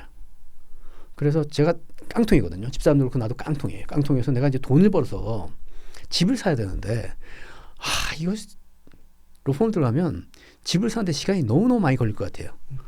그래서 이건 좀 문제가 있다. 그리고 제가 좀 시험이 좀 늦어요. 시험이 군대도 갔다 오고 중간에 그래서 시험이 늦은데 로펌은 당시에 그때 이제 세종 분위기는 군대 면제자도 있었고 동년배들이 이미 나보다 기수가 많이 높았어요. 그래서 저 그때 나랑 동년배인데 지가 파트너라고 나한테 그 파일 집어던지면 어쏘라고 파일 집어던지면 내가 그 수모를 겪어야 된다는 생각이 그래서 개업을 빨리 하기로 생각하고 개업해서 빨리 국민주택 규모의 집을 사고 그다음에 유학을 가자는 생각을 했어요. 그래서 이제 그렇게 하니까 한 7년 정도 뒤에 뭐 짧게라도 미국 유학을 갔던 거죠. 근데 유학은 왜 생각을 하셨던 거예요? 원래 국제적인 데 관심이 많으셨어요? 대학원에서도 국제법을 전공했고 뭐 형님도 외교관이고 사실 저도 외교관을 한동안 꿈꿨는데 아버님이 형이 했으니까 너 엄마 사법시험 해 그래가지고 못한 거고 그러다 보니까 국제적인 업무를 생각했고 지금도 영어 콤플렉스가 있죠. 영어를 좀 우리 앞에 있는 이 어른처럼 플루언트하게 하면 좋은데 영어를 요새는 AI 도움으로 하는 건 되는데 Q&A에서 항상 좀 버벅대게 되니까 뭐 쓰는 건 이제 문제가 없죠. 전혀 문제가 없더라고요. 이번에 홍콩 가면서 느꼈어요. 네.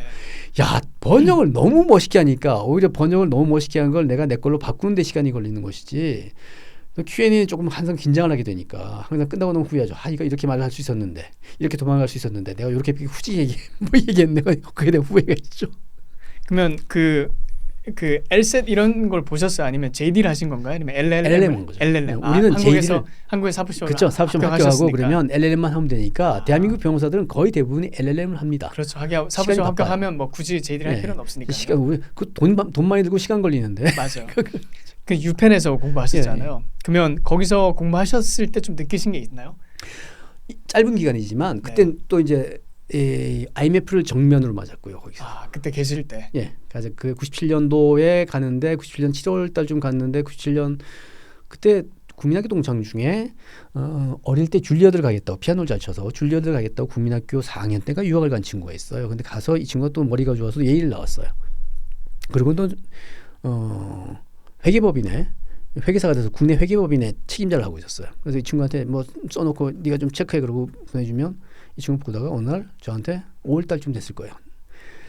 방콕, 인도네시아, 자카르타, 서울이 다 위험하다. 너 갈 거면 너 2년이면 2년, 3년이면 3년 달러 한 건에 바꿔가 그런 거예요. 그래서 제가 그 친구한테 욕을 했어요. 야, 너 미국 갈 때는 우리가 경보수도 하나 만드는데 국력이 휘청했어. 지금은 임마 그런 거 5개 만들어도 끄떡 없어. 그리고 그 친구가 한국말 잘 못해요. 어릴 때 가서. 한국말도 제대로 못하는 새끼가 무슨 한국 경제 새끼야. 시끄러 임마. 가니까 바로 환율이 움직이는데 또 저는 환전 한꺼번에 갖고 가는 게 뭔가 나라에 잘못하는 것 같은 또 양심범이라 비서한테 1,000만 원씩 통장을 다 잘라놓고 필요하면 보내라고 그러고 갔거든요. 근데 12월이 되니까 환율이 1982원이 돼요. 그래서 전화를 했어요. 그 친구한테. 전화하니까 서울 사무소 말고 북경 사무소도 맡고 있더니 베이징가 있다. 그래서 베이징을 전화했더니 전화를 받았어. 야, 인마 왜 내 말 안 들었어? 야, 환율이 내 1982원에 환전했는데 얼마 되냐 그랬더니 2200 개런티 그러는 거예요. 그래서 야, 그럼 얼마나 그랬더니 2년. 그럼 나라 망했네. 야, 인마 벌써 망했어. 야, 참. 그런 시절입니다. 그러다가 그땐 유학생들이 분노에 차 있어요. 정부에서 나온 친구들, 심지어 재무부에서 나온 친구들도 분노에 차 있는 거예요. 이 환율 때문에. 원래 가실 때 환율이 얼마였어요? 700대 후반이었죠. 700대. 네. 그러면 거의 뭐 2배 이상 뛴 거네요. 2배 이상 뛰었죠. 2배 반 뛰었죠. 어느 날 필라델피아 시내에서 어느 호텔에서 국제 세미나를 하는 거예요. 아시아 경제 위기에 대해 세미나를 한다는 거예요. 그럼 또 입장료가 20불 내면 샌드위치 준다는 거예요. 그래서 20불 내고 수업 안 하고 속이 뒤집어지니까 갔습니다. 그랬더니 도이치뱅크인가에서 나온 친구 같아요. 도이치뱅크였을 거예요. 지네가 이 친구 얘기를 하다가 지가 흥분해서 일어나서 얘기하더라고. 덩치 큰 친구가. 한국 정부 참 이상하다. 우리가 돈은 많이 받고 컨설팅 해줬다. 지금 위험하다. 컨설팅 해줬는데 한국 정부가 우리 컨설팅 결과를 덮더라. 이 얘기를 하는 거예요.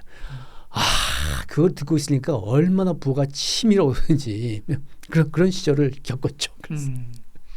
거기서 이제 경험하신 것 중에 어떤 게 좀 기억에 남으세요? 그래도 뭐 미국 법을 공부하시면서 좀 느끼신 게 있을 것 같은데 이제 변호사님 한국법 사법고시도 패스하시고 또 이제 미국에 가셨으니까 우리나라에서 뭐 미국법 하는 사람은 많으니까 뭐 그게 특별한 건 아니지만 어쨌든 외국 경험 조금 지금도 이제 요즘은 심지어 캘리포니아 바 같은 건 국내에서 준비해서 시험 보는 친구들도 있거든요. 그럼 저는 가라 그래요. 가서 겪어봐라 그 시절 그 나라를 겪어봐라. 잘 아시겠지만 그 나라를 겪어봐서 그 사람들의 느낌. 저는 처음 갔던 도시가 파리였는데 그때 어릴 때 갔었어요. 갔는데 파리 공항 오를리 공항에서 파리 시내를 들어갈 때 그냥 느낌상 파리 도시 공기는 자유를 준다라는 프랑스 혁명기의 구호가 떠오르더라고요. 이 도시가 이런 거구나 하는 느낌이 있었어요. 현장 가서 느끼는 느낌, 공원이 있고 건물이 있고 뭐 느끼는 느낌이 있더라고요. 그런 식으로 미국도 자유가 뭔지 그 사람들 독립기념일 행사할 때 또 길 막아놓고 축제하고 학생들 자기끼리 파티하고 폭죽하잖아요. 불꽃놀이하고 학생들 자기들이 파티하고 교수 앞에서 얘기하면서 쫄지 않고 다리 덜덜 떨면서 수위 아저씨가 학장한테 헤이 존 그런 이름 부르면서 얘기하고 뭐 그런 게 다 재밌는 경험이었죠. 수위 아저씨가 학장이 와서 얘기하면 자리에 앉아가지고 이러고 학장하고 같이 마주하면서 얘기해. 그런 문화들. 맞아요. 질문도 되게 자유롭게 하고요. 그런 문화들. 수업 중에도 학생들하고 교수들하고 토론하는 문화 그런 게 많이 도움이 됐죠. 법률적으로는 뭐 좀 느끼신 게 있어요? 법률적으로도 영미법과 이제 뭐 한국법 이렇게 비교하셨습니까? 느낀 게 있다기보다 많이 배웠습니다. 우리가 흔히 얘기하는 우리 교과서에서 살짝 나오는 제도들의 기원이 어떻고 영미법에서 나온 기원이 어떻고 배심제도가 어떻게 굴러가고 하는 얘기들 많이 배웠죠. 배심제도에 대해서 교수님 어떻게 생각하세요? 왜냐하면 최근에 뭐 사법부에 대한 불신 너무 하잖아요. 특별히 뭐 우리법 연구회 같은 단체도 있고 국제인권법 연구회인가요? 뭐 그런 단체들 보면 이제 사람들이 판사가 어디에 소속돼 있는지 그거 확인하고 나면 뭐 유무죄 그걸 미리 알 수 있을 정도가 됐으니까요. 그렇게 됐죠. 그래서 일각에서는 차라리 배심제를 도입하는 게 더 낫다 이런 얘기도 많이 나오고 있거든요. 제가 친한 법률가들 그룹도 배심제도 연구회를 만들어서 열심히 활동을 하고 있습니다. 그런데 저는 배심제는 민도하고 국민의 교육 수준하고 바로 맞닿습니다. 영국이 배심에 성공했던 거는 영국의 품격이거든요. 영국 사회 전체의 고른 품격 때문에 성공했는데 전 배심제는 배심제 나름대로의 단점이 있다고 생각을 하고요. 우리가 어설프게 일본이 배심제 도입할 때 우리가 어설프게 도입을 했어요. 뭐 전면적으로 도입한 건 아니지만 시범적으로 도입했지만 그래서 배심의 효과가 권고적 효력에 불과하다 그러고 지금은 또 많이 죽었어요. 근데 그거 도입할 때 좀 웃긴다 싶었어요. 법원이. 우리가 지금 배심제 도입할 때인가? 한편으로 배심제를 제대로 하려면 돈이 엄청 들어요. 그거 할 때인가? 그거 아니지 않나 하는 생각을 했는데 지금 법원이 워낙 망가졌다 보니까 배심제 얘기가 나오지만 그건 뭐 쉽게 도입할 제도는 아니라는 것이 제 생각입니다. 일본은 지금도 배심제를 좀 하고 있어요. 아마 제한적으로. 일본도 아닐 거예요. 일본도 그게 잘 안 맞나 봐요. 우리하고 잘 안 맞죠. 제도가 잘 안 맞죠. 독일 그 대륙법을 쓰는 나라하고는 뭔가 잘 안 맞나 봐요. 아마 기본적으로 민도가 기본적으로 민도와 시민 각자 개인의 발견이에요. 시민 각자의 사회적 책임감. 그것이 바탕이 돼야 되는데 거기에 대한 불안감이 있어요. 맞아요. 미국 사람들 배심제 하는 거 보면 그냥 그 의무잖아요. 그 시민의 의무니까 뭐 이렇게 딱 그 일정이 떨어지면 뭐 어쨌든 거기 참여하면서 거기 진지하게 하더라고요. 진지하게 하고 그걸 아주 프라우드하게 생각하죠. 제가 아는 미국에서 있을 때 동네 할아버지 한 분도 할아버지 회계사로 은퇴하신 할아버지인데 할아버지와 할머니가 자주 집에 불러서 밥 먹이고 그랬어요. 근데 그 할아버지 배심한 걸 계속 말날 때마다 그거 자랑해. 나 언제 배심했는데 말이야. 그래서 배심 제도가 이분들한테는 상당히 생활에 밀착해 있구나 하는 생각을 했죠. 맞아요. 네. 그 교수님 지금 유튜브에서 법률 방송에서 이제 홍승기가 묻고 그가 답하다 이제 프로그램 진행하고 계시는데 어떤 취지로 그 프로그램을 만들고 계시는지 한번 좀 설명을 해주시죠. 유튜브는 너무 나갔고 조금 숨죽이지만 할 말은 하는 프로그램이고 제가 생각했던 건 굳이 뭐 우파라는 생각은 전혀 하지 않았고요. 그렇지만 저도 동료들 중에서 후배들 중에서 이른바 진보 성향 진보를 참칭하는 친구들 말고 진정한 의미의 진보 성향 친구들을 부르면 다들 안 나오려고 그래요. 이미 낙인이 찍혀서. 거기 나가면 같은 취급 받는다 뭐 이런 건가요? 겉으로는 형 그러고 커피 같이 마시지만 형 에이 그러고 안 나오려고 그래서 뭐 우익 프로그램처럼 돼버렸는데 물론 처음에 애초에 취지는 그게 저게 아니었나 전혀 봐요. 아니었습니다. 그리고 뭐 애초에 취지는 뭐였어요, 교수님? 아시면?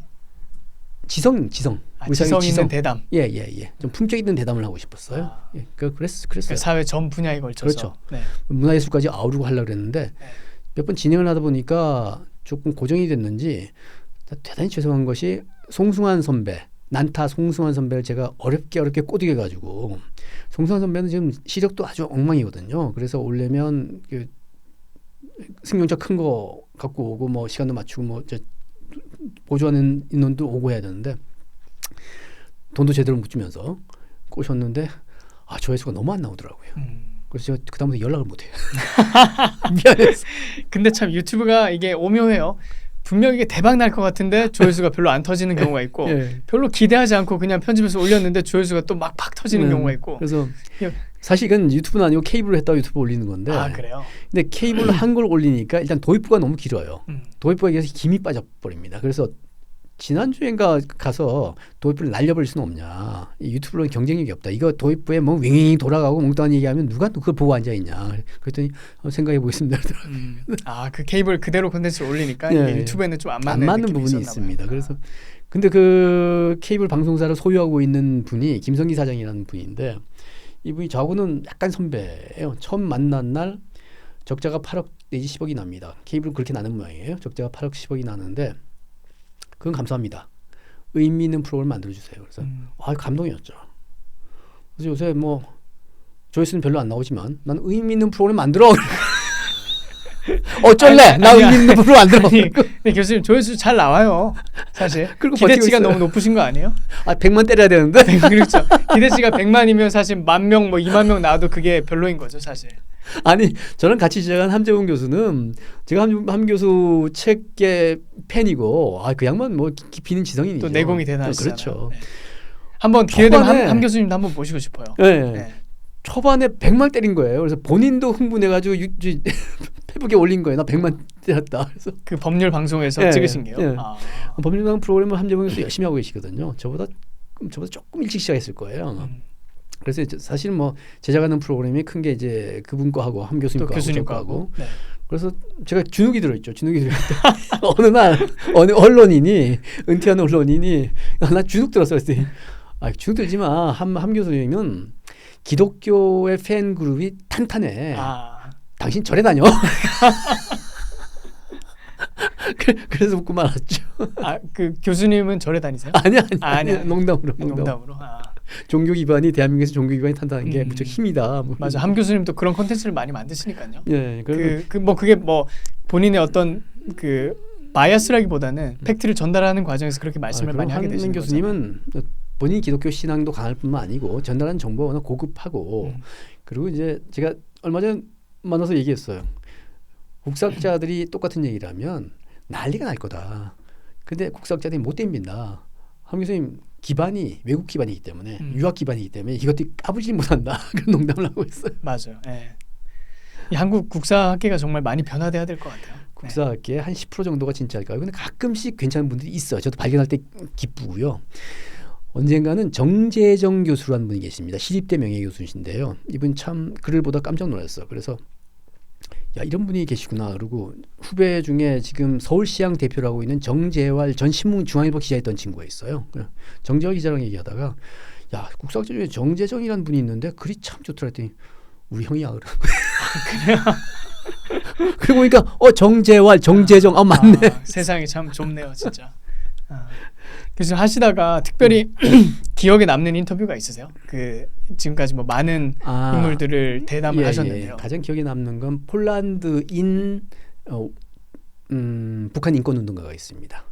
폴란드인인데 폴란드에서 조선어 학과를 다녔고 그땐 북한 교수들이 와서 강의를 했고요.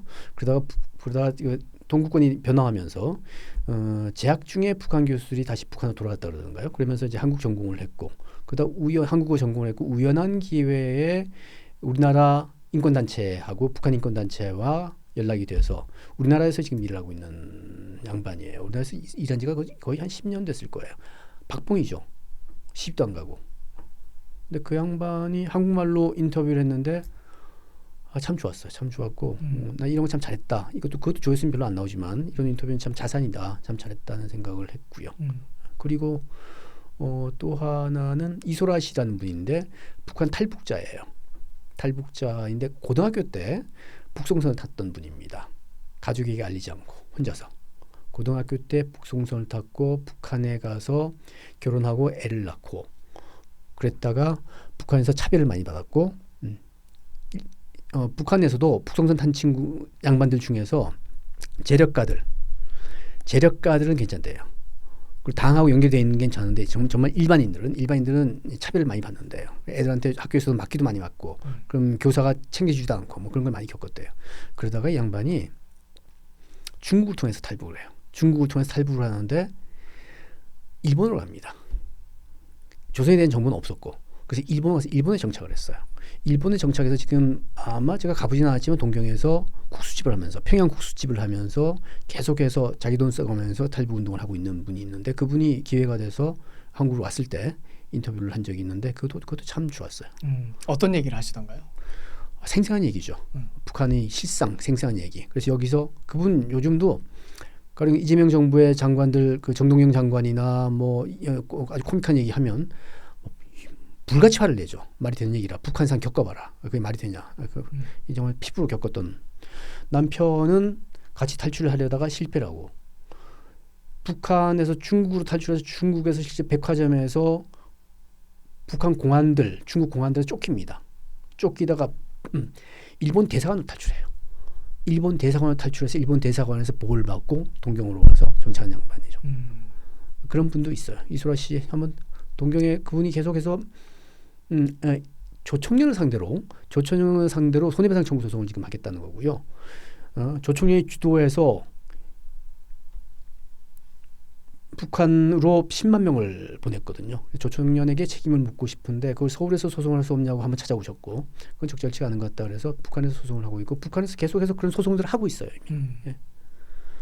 그런 분도 있고 그래서 그런 분들하고 그런 분들 소개하고 그런 분들하고 녹화한 자료를 만들고 한 건 정말 보람이 있었죠. 교수님 혹시 통일은 해야 된다고 생각하세요?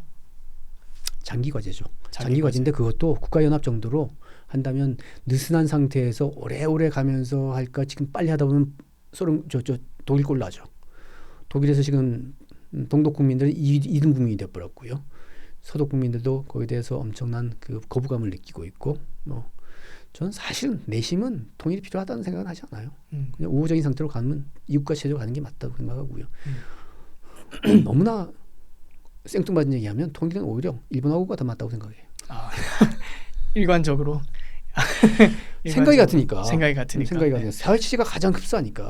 네. 우리는 지금 북한하고는 너무나 달라져 있거든요. 근데 사실 뭐 통일 문제는 김정은이 살아 있을 때 쉽게 말해서 그런 집단이 살아 있을 때 그 집단하고는 할 수 없잖아요. 근데 이제 그 집단이 무너졌을 때 그 공백 상태, 안보 공백 상태를 어떻게 처리하느냐 그 질문에 대한 답인 것 같아요. 언젠가 어느 국제 회의에서 우연히 앉아서 밥을 먹는데 독일 학자가 옆에 있었어요. 그래서 얘기를 하다가 통일 얘기가 나오니까 이 양반이 abruptly 돌발적으로 통일될 수가 있다. 그건 대비해야 된다는 얘기를 하더라고요. 자기들 하려고 한 게 아니고 정말 삽시간이 돼버리더라. 그런 얘기를 해서 물론 그 양반은 그렇게 하지만 정부는 정부 차원대로 오랫동안 독일하고 사이에서 서로 교류를 하고 저 방송판 날리고 여러 가지 서로 간의 커뮤니케이션이 있어 왔었죠. 그래서 그나마 통일이 돼도 이질감이 덜했을 거예요. 그런데 우리는 지금 이질감이 너무나 강한 상태니까 그럼에도 불구하고 돌발적으로 된다면 그 혼란을 감당할 수가 없겠죠. 그렇죠. 그래서 마지막 질문을 좀 드리려고 하는데 좀 철학적인 질문이에요. 저는 철학이 약합니다. 그 삶의 의미가 뭐라고 생각하시나요? 삶의 의미, 저는 기본적으로 삶은 재밌어야 된다는 생각, 생동적이야, 역동적이어야 된다, 뭔가 하면 발랄해야 된다는 생각을 하고 있어요. 끊임없이 우리 가만히 있는 게 싫다. 끊임없이 대화하고 발랄하고 뭔가 만들어 나가자, 꾸려 나가자. 그리고 가능하면 선한 영향을 주위에 끼치자. 어떻게 하면 우리 후배들한테, 자라나는 세대들한테 좀 선한 영향을 끼칠 수 있을까 하는 생각을 그런 책임의식, 쓸데없는 건방진 책임의식을 느끼고 있어요. 그래서 계속 써야 된다는 생각을 하고 있고 그렇습니다. 네, 홍승일 교수님 앞으로 활동이 많이 또 기대가 됩니다. 열심히 하겠습니다. 오늘 시간 내주셔서 감사합니다. 감사합니다.